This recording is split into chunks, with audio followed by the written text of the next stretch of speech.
Hi, my name is Representative Ephraim Elliott, and you've just been placed on alert.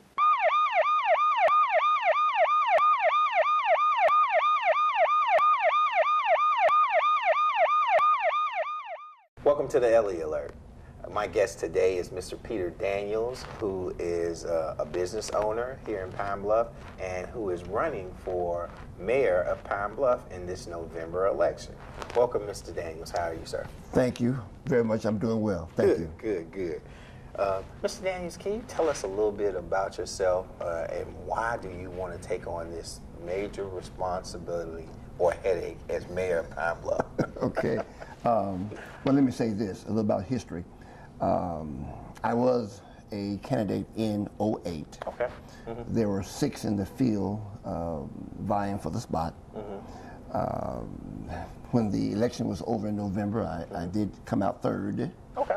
And I felt very good about that. And I had a groundswell of people coming to me and asking me not to give up, to stay in the fight and come back in 2012.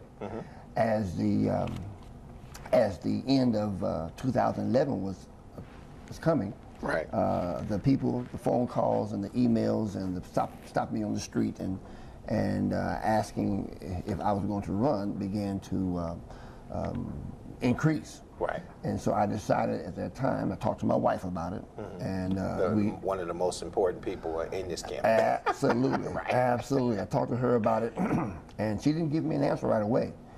She waited about a week or so and came back and said that if it was a passion of yours, if it was a burning desire of yours to lead the city and to help the city, yes, she would support me.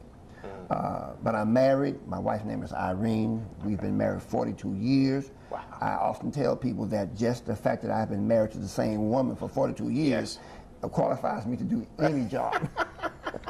And any job well. Any job well, yes. Yes, sir. Yes, sir. Shortly after the '08 campaign, and I had lost, I wanted to do something for Pine Bluff that was currently absent. I searched, I looked around, and I determined that the informational needs of the African American community were being underserved. So that gave rise to the creation of the African American Banner newspaper. Right, which you are the owner of the Banner, which Owner is, and publisher, yes. Owner and publisher, which is all around Pine Bluff and Jefferson County. Yes, it is. Yes, it is. There was great opposition to me because I had announced that I was going to launch a newspaper. I often tell this story. I was visited by 2 men, both of whom were Caucasian, and they came within maybe an inch or 2 of threatening my life, saying that all the African American Banner newspaper was going to do was stir up the good black folks in Pine Bluff, and they strongly recommended that I do not start it. Well, the one thing that people have heard me say often here in recent weeks is that I'm not scared of nobody, and I can't be bought. Right. Okay. So we launched the Banner late '08, early '09. 4 pages, then to 8 pages, then to 12 pages. First in Pine Bluff, then in Jefferson County, then in Pulaski County. It has grown. We have probably 9,000 plus readers now. Wow. Now that's amazing to be able to take it from that standpoint all the way to across Jefferson County and Pulaski County. That takes a major commitment and dedication. Is that the kind of commitment and dedication that you're going to bring towards the mayor's seat if you win it? You know, the answer is yes. But I think the vast majority of people have read enough issues of the Banner to know who I am. Right. And they've come to the conclusion that I am an independent thinker. Right. I do say what I believe. I can back up what I say. Right. I stand firm, I stand tall, and again, I'm not scared of nobody, and I can't be bought. Right. Sometimes, a lot of times, standing on right requires you to stand by yourself. And I've done it quite a bit. Right. Exactly. Now, you've told us a little bit about who Peter Daniels is. Tell us a little bit about what you would bring now. I think there are several people who are running. 7. 7? 7. There's 7 people who are running for mayor. What's the difference between you and the other 7?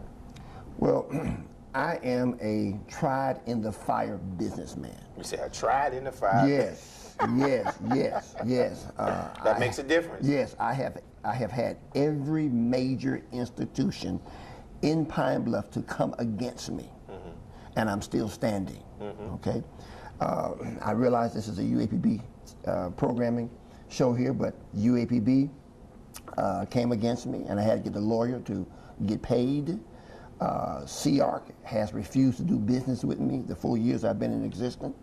I received a letter from the city attorney saying that I was forbidden to deliver the banner onto city property, namely City Hall.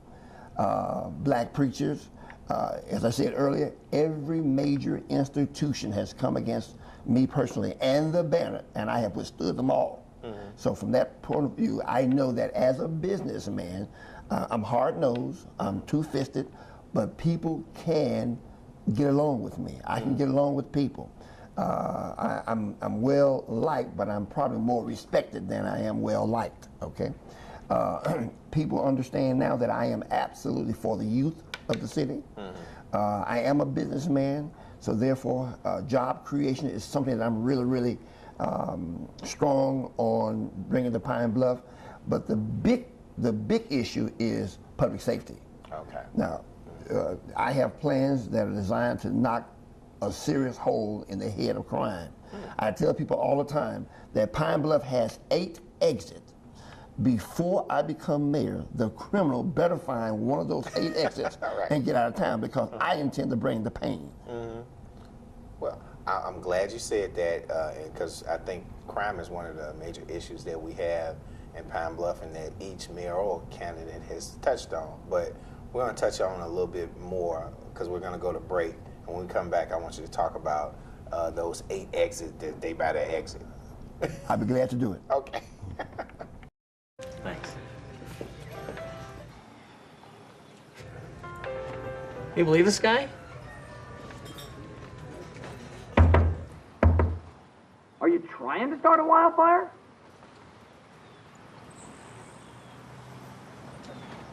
Sorry. Pass the honey? 9 out of 10 wildfires are caused by humans. Only you can prevent wildfires.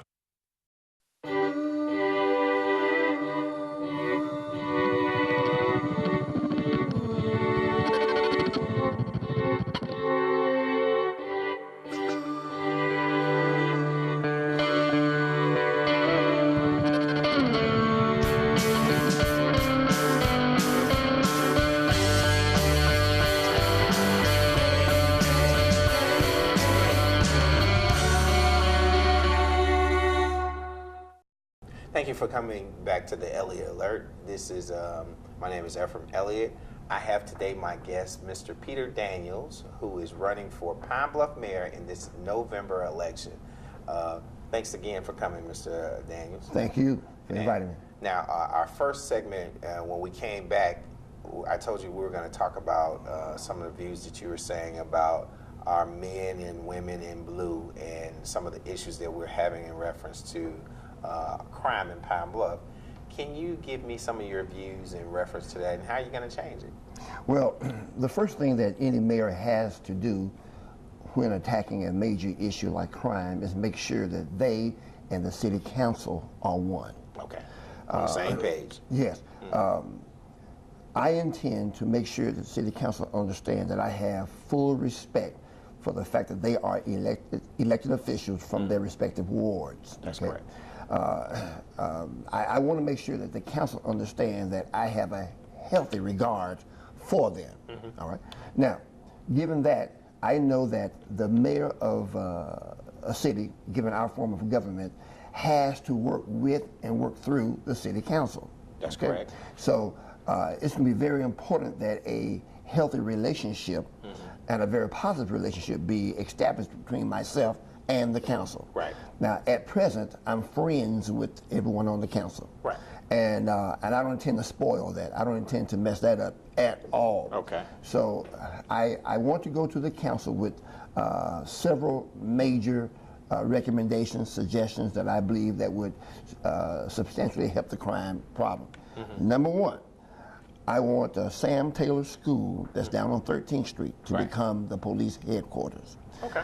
Central Park and University Park are the two most crime-ridden areas in Pine Bluff. So I believe that if a major police presence is in those areas, that will go a long ways to abating crime. I want to bring back the bike patrol. Okay. When we had the officers on the bicycles riding through the neighborhood, then that was an excellent way to promote good community policing. Okay, those officers would stop. They would talk to the citizens, and believe it or not, those citizens would confide in the officers and tell them where the crack house was, tell them where the crap house was, and tell them who perhaps took part in the last crime in that area. Okay. The other thing is that I'm a believer in is the shot spotter technology. This is just a quick explanation. This is where sensors are strategically placed throughout a neighborhood or maybe a square mile region that can pick up the gunfire and relay the coordinates of that gunfire to the police department or to a command station, and within 15 seconds we can know almost exactly pinpoint the geographic spot where that shot took place within 15 seconds. Wow. And the police officers then who are in that general facility can respond pretty quickly, a lot of time before the perpetrator can get out of the area. Okay. Now, the shot spotter technology itself is not the answer to all. It's not the end all. What it does, it gives a community or a neighborhood chance to get healthy. So they can understand that they are the best crime fighters in the city as opposed to the police. The community is the best crime fighter. The police are responders. Okay?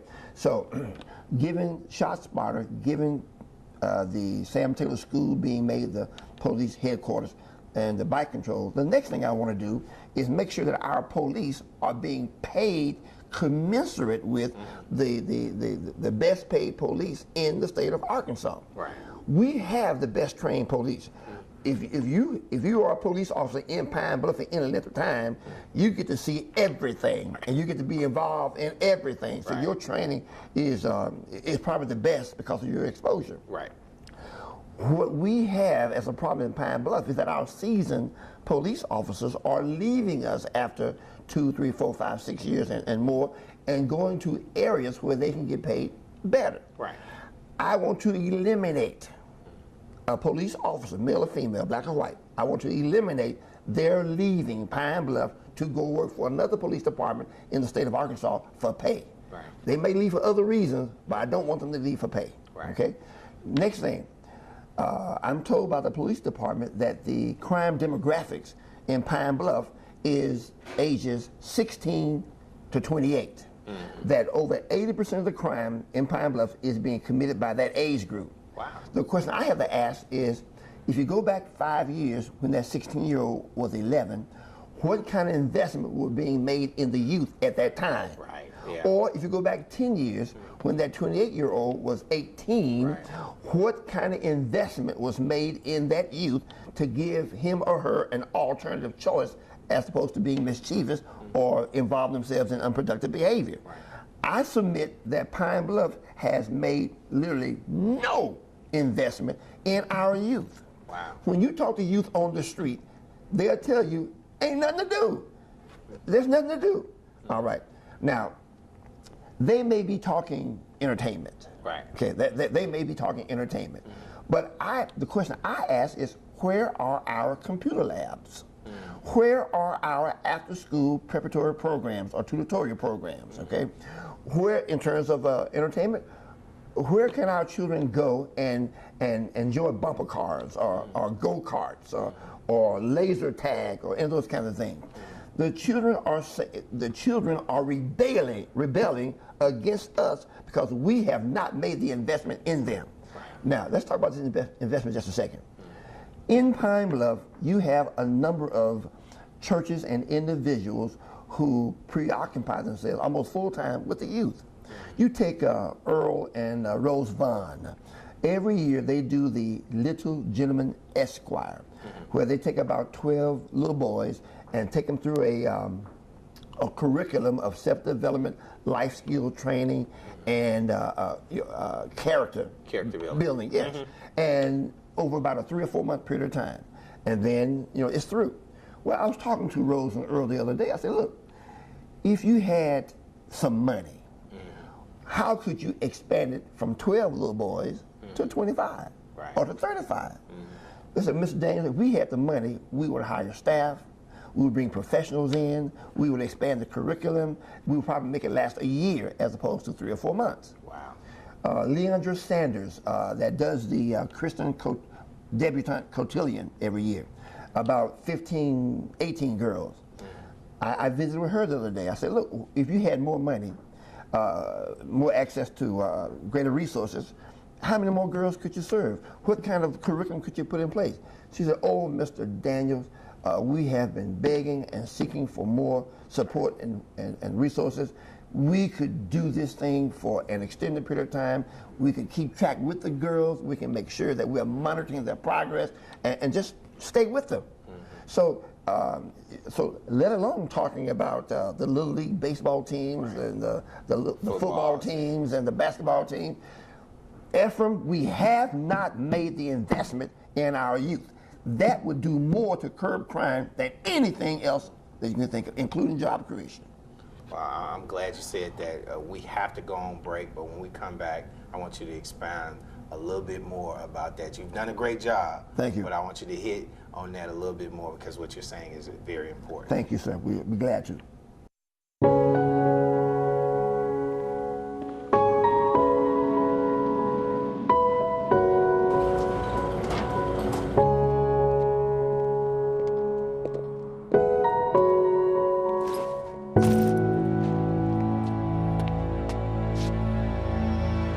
Welcome home, man.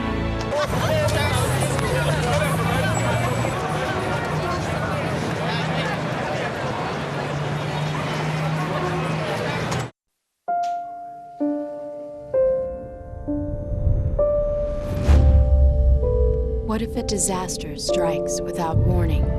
What if life as you know it has completely turned on its head? What if everything familiar becomes anything but? Before a disaster turns your family's world upside down, it's up to you to be ready. Get a kit, make a plan, be informed today. Learn how at ready.gov. Welcome back to the Elliott Alert. My guest today is Mr. Peter Daniels, who is a candidate for mayor for Pine Bluff in this November election. Thanks again for coming, Mr. Daniels. You're so welcome. Now, when we went on break, you were very passionate telling us some of the things that we need to do in reference to moving forward with our youth. So is it safe to say that you're going to hold people accountable for putting the resources that we need in this community to help our youth so our youth can be more productive and stay here? No, what would be safe to say is that I intend to collaborate on a serious level with the city council. I want to make sure that the council understand that I understand that they are the legislative body of Pine Bluff, and that they also control the purse strings. Right. So I want to go to them in a very skillful fashion and make the case for investing in our youth, and making an investment in technology that would serve our police department and crime fighting from that point of view. Also, I'm aware that Homeland Security has significant dollars available to cities for training for their police. I want to make sure there is a constant rotation into training available to our first responders, police specifically, so they can be equipped to do the job better and to protect themselves. So this thing of public safety is not that it's convoluted, but it's dynamic, and it's going to require focus. I don't believe that that City Hall, particularly the mayor's office, has been focused on crime prevention or crime stopping or solving murders or whatever. I believe that the City Hall has been too preoccupied in doing other things. You see, I believe that the high and rising crime in Pine Bluff is a driver to the killing of economic development. See, the 2010 census has us under 50,000 people. Right. And we've been losing population for the last 25 years. Yes. We probably have lost somewhere between 15,000 people in the last 15 to 20 years. Right. And we've lost probably about 2,000 jobs under this current administration. I don't believe that the current administration has demonstrated to us that it's willing to serve the people's need. I am one of the people. See, I don't live in a gated community. You can go to my house on 34th Avenue at any time and knock on my door. My office is located smack dab in the middle of what people would call the ghetto, okay? I deal with crackheads and prostitutes almost every day. I'm saying hi to them and even helping them if I can, if it's a matter of food and something like that. So I'm very accessible to the people. All I want to do is to offer myself as a sacrifice to the people, that I can be used however they see fit to get the job done. What we haven't had is someone who would listen to us. We haven't had someone that will put in place the programs or the projects or the initiatives that we have been clamoring about for 8 years now. So when it comes down to public safety, that's my #1 priority. Public safety is my #1 priority. It makes me sick when I hear that a senior citizen has been preyed upon by some vandal. That just bothers me. We do not do enough. We have not done enough to address the concerns of the people. Right. Now, in reference to crime, I know that's a major factor, but what about economic development? Will the crime part solve the economic developing, or do you have a plan for economic development? No, the crime won't solve it. Okay. But a politician, and I really don't consider myself a politician. I'm a businessman. Right. Okay, but I'm thrown into a politician's role. Right. The person who would serve the city of Pine Bluff has to recognize that crime has a deleterious effect on economic development. So you're going to have to work on both of them at the same time. At the same time. Also, you have to recognize that I believe this is all my heart, and that is no major corporation in the United States has Pine Bluff on its short list as a location to move jobs to. So I believe, and I'm convinced of this, we are going to have to create our own jobs. Okay? Now, let me give you an example. In Pine Bluff, it is estimated that we consume over $50 million worth of beverages, all kinds of beverages, annually. Right. Purified water, sweet tea, lemonade, root beer, and beer. Okay. Now, I was driving through some state, I think it was Mississippi not too long ago, and this lady came into a Kentucky Fried Chicken with her own milk jug. A milk jug she had bought from home. And she told them, I want to buy some sweet tea. They took her milk jug, put it under the sweet tea spout, and filled it full of sweet tea, and sold it to her for $3.99. Now, I live and operate in the arena of ideas. Ideas are always coming to me. I said, check that out. I said, Pine Bluff, our microbrewery is coming. I want to propose to the city council to allow me to do a study to check out the feasibility of creating our own beverage company that will serve Jefferson County and the contiguous counties of Jefferson County. And if the marketing of that and if the quality is where we want it to be able to send it across the region. So I'm proposing that we create our own jobs. And I have some other ideas, but we got to create our own wage-saving jobs right here. We have to do it ourselves. We got a 3/8 cents sales tax that was passed the other year. We got our 5/8 that was passed the same time. I've been looking over the city's budget. I think I have found about 8% slop waste in there, and I believe the money's there to do it. Well, for anybody who would like to join your campaign or learn more about it, how do they get in contact with you? You call me on my cell phone, and the cell phone number is 870-718-8881. And I'm serious. You can call me on my cell phone anytime. You can come by my office, my headquarters, which is located at the corner of 13th and Linden. I'm highly accessible, and I do listen, and I'm not arrogant. I am passionate, though. Well, thank you so very You're much, so Mr. welcome. Daniel. I just want to let you know you've just been placed on alert. All right, thank you. Thank you. Thank you so much. I enjoyed this. All right.